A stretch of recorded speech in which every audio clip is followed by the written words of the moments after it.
Assalamu alaikum everyone. This is Marzieh here, and I've come in to give you some I brought in or would like to share some videos on reading strategies and reading techniques when doing your comprehensions. This is very useful for metric upwards, anyone appearing for admission tests or for any other professional exam. There is always that exam that comes with comprehensions. You have to do that basic English exam. So basically, these are strategies which I have been using for 30 years, and I found it very useful with students. I've shared it with anyone and everyone possible. So let me share it with you all. It's called Effective Reading Techniques. So what exactly is our goal with skimming and scanning? It gives us the gist, or we can say the general idea of a reading passage or text, which is so important before you actually attempt questions, to get to know what exactly is what it's about. I mean, what's happening here? I read the heading, and beyond that I really don't know what's happening. So this is what is going to give you a general idea, a general approach, and then you zone into the specifics.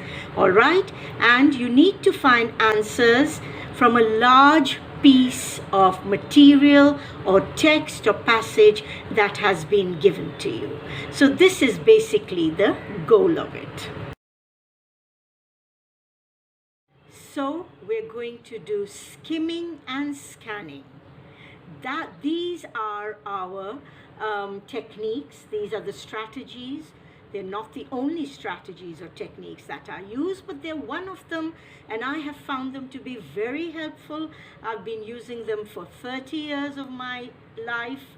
I mean, I've been in teaching for 30 years, so I've really felt that this has really helped my students a lot. And so skimming and scanning, it's a reading and research strategy. Skimming, remember, you read something rapidly and just get an overview of the text. You know, if there are any headings, just read over them.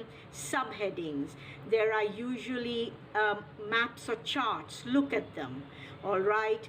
And you basically look at this and get the general idea.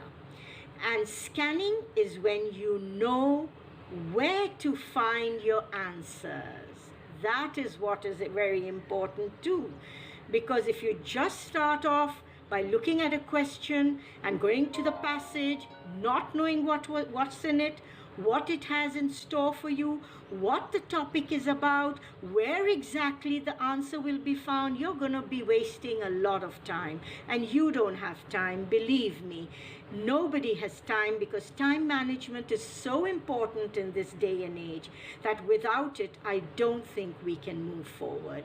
So an exam is taking you forward to another level. So give it your best, and this is the way to do it, like I am gonna tell you. So I told you, you can't always read the entire text. Time management is priority, and everything in the text is not always relevant, is not always important. There are bits of information which are really not necessary, but they're there. And when you look at the questions, you realize, oh my God, but they didn't ask this. And I thought it was very important, but it really wasn't, it seems. Well, what to read while skimming? Find the keywords. Underline them. Ignore all details at this point. Find the keywords. Underline your title, your heading, or your subheadings. Underline all that. Underline the keywords. Then the bold words, the words which literally stand out and they're in your face. When you look at a paragraph at times, obviously if they're in italics, they stand out. If they're in bold, they stand out. But beyond that also, there are words which just kind of stare you back in the face. You realize that those are keywords. Do underline them. And of course, the first and last sentence of every paragraph. Remember, how do we do that? Every paragraph has 4 things in it. All right? The first sentence is always the topic sentence, what we call the thesis sentence. It has the topic. Every paragraph addresses one topic, or maybe 2 at times, but in the middle you find another. But usually it's one topic. All right? So you have that paragraph. The first sentence, or max the second sentence, will give you the topic sentence. Underline it. Go to the last sentence, which is the concluding sentence. It summarizes your paragraph for you. Underline it. On the side, make a note of what that paragraph is about. It's going to come to you later. It's going to be so handy for you later. You're going to bless me for it.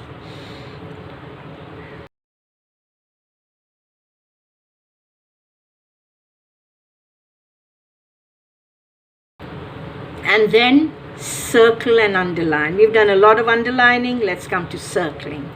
Circle all the numbers you see, the numerics that are there, the dates, the numbers, the percentages, or maybe just someone's age. It's there. You don't know why it's there at this point, but you know it's a number. Circle it. And of course, countries and cities, circle them. Because at times they're so useful. And you say, oh my God, I saw this somewhere and I can't remember where. But when they circled every paragraph, you realize that, oh, here it is, and it's there. And of course, another thing which is very important for circling is the superlatives, like the most, the best, all right, the worst, the least. And the majority or the minority, even these come into that category of standing out and of having some importance to what is required in your answer. So do that, and then we move on to the next slide. And that is a reading breakdown. Now we've done the circling. We've done the underlining.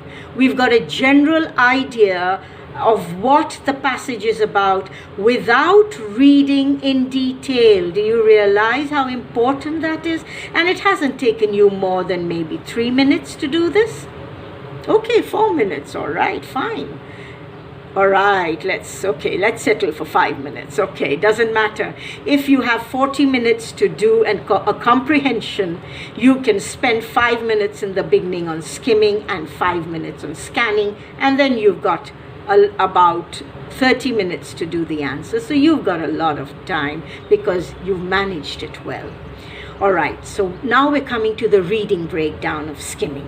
Now remember, when you read the first paragraph and you read the last paragraph thoroughly. I told you the first paragraph and the last. The first paragraph, why? Because it is the introductory paragraph.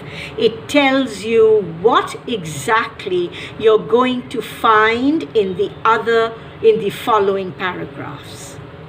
If it's dealing with Africa and the animals which are becoming extinct over there, that'll be in your first paragraph. All right, about Africa, about animals going extinct. It won't tell you exactly the names and numbers and figures, nothing. It'll give you a general idea. The last paragraph, do read it thoroughly, because that gives you the writer's opinion or the statistics that what has been proved is correct and what is being done about it. So it always has, and the writer is permitted in the last paragraph to actually give his opinion. It's usually that the writer gives his opinion in the concluding paragraph. So that is of utmost importance too. All right, you've done this. Make a note on the side of both of them. Now, in your skimming, you read the first and last sentence of every paragraph and you made a little note on the side as to what that topic of that paragraph was. That's going to be helpful for you now. Okay? So remember, you underline the first sentence, you underline the last sentence, and you've moved on. Okay? Let's move on now to remaining paragraphs. Like I told you, read the topic sentence and read the concluding sentence of every paragraph. The topic sentence of a paragraph is usually in the first or the second sentence, and the concluding sentence is usually in the last. Maybe second last also, but these two and not beyond that. Now remember, I just want to tell you about a paragraph. A paragraph is broken down into 4 parts, right? The first is your topic sentence. Your second point is SS. First was TS, topic sentence. Your second is SS, supporting sentence. This gives support to the topic. The third comes the ES. This is the example. The examples can be 1 or 2. No problem. But why are you giving examples? Because you're supporting your supporting sentence. And that supporting sentence is supporting your topic sentence. So remember, it's like a building. Okay? And finally, what do you have? CS, which is the concluding sentence. The concluding sentence has summarized the entire paragraph for you. And that's how it's done. It's that simple, okay? You don't start you're talking of A, and then in your example you give B or C or D or E as an example. No. If you're talking of A, your supporting sentence is about A. Your example is to be about A. And your concluding sentence will be summarizing A. Okay? All right, so let's move on. Remember, questions usually ask. Now, you haven't read the questions yet. I'm just telling you. Questions usually ask, what is the general opinion of the writer? Okay, where are you going to find it? You can find it in the last paragraph, you know. Or is the writer for or against the argument? You just might find that in the end too, because you've got an idea of which way the writer is swaying. He sways one way or the other, all right? And then all this you will find, or does he agree or disagree with the idea? This is usually in the last paragraph. So it's going to be much easier for you to do it this way. What does skimming do for you? Let's go give it a summary now, like a paragraph, all right? Summary prepares you to look for the answers, where to look for the answers. It creates an awareness of all the necessary info required. All right, that's what it does.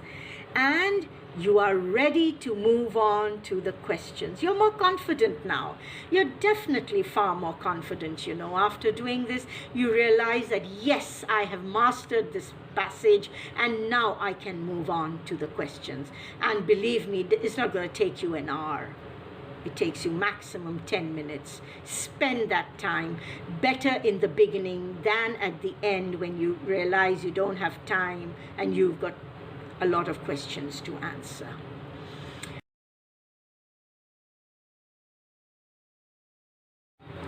So let's come to our paragraph, our introductory paragraph for scanning.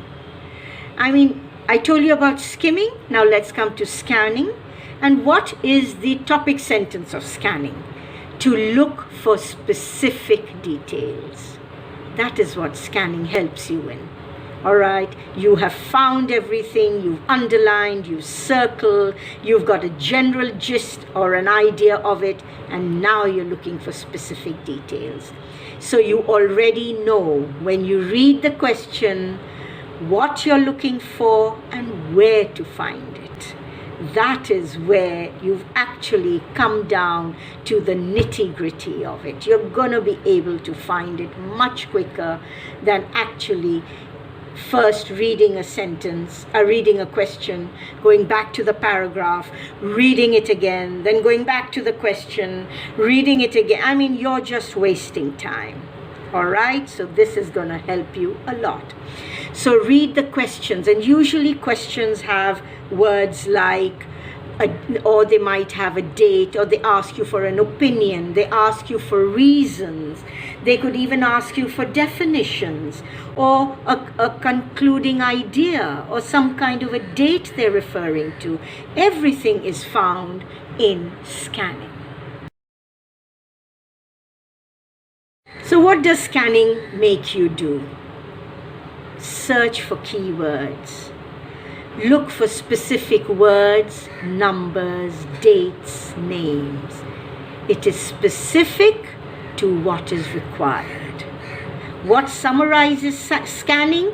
It is specific to what is required.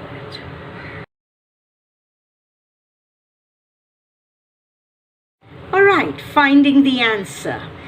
How are you going to find the answer? Remember, in skimming, we made side notes. And we made side notes in front of every paragraph. Well, that helps. They don't have to be lengthy notes. Just a few words are going to help you proceed further. All right, help you proceed rather.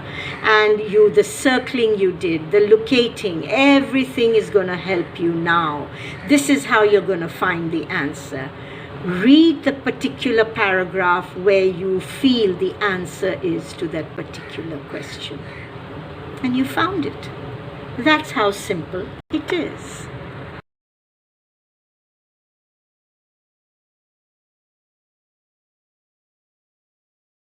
So we come to the end of our reading strategy of skimming and scanning. Remember, practice, practice, and more practice, because that is what is going to make you perfect. Believe me, nothing else is going to make you perfect.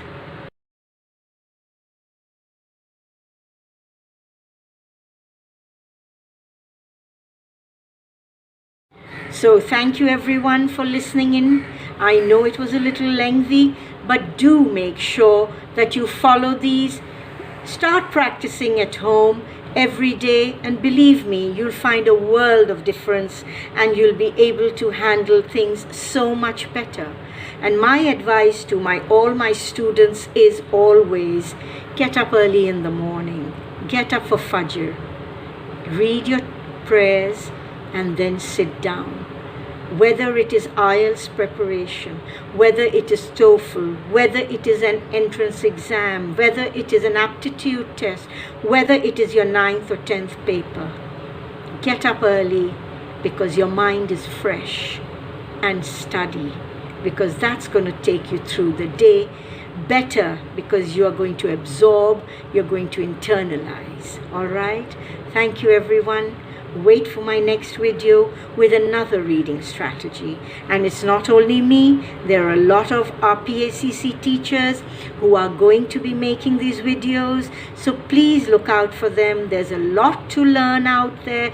It's an ocean, it's an endless ocean, and the deeper you go, the more you get. So remember, PACC gives all that to you. Come, do our online classes, and believe me, they are not just one way, they are interactive. We don't just make videos and upload them, because in ESL it's not lecture based, okay? It is interactive. Our classes shall be interactive, and you'll enjoy our online classes. Take care everyone. Khuda Hafiz.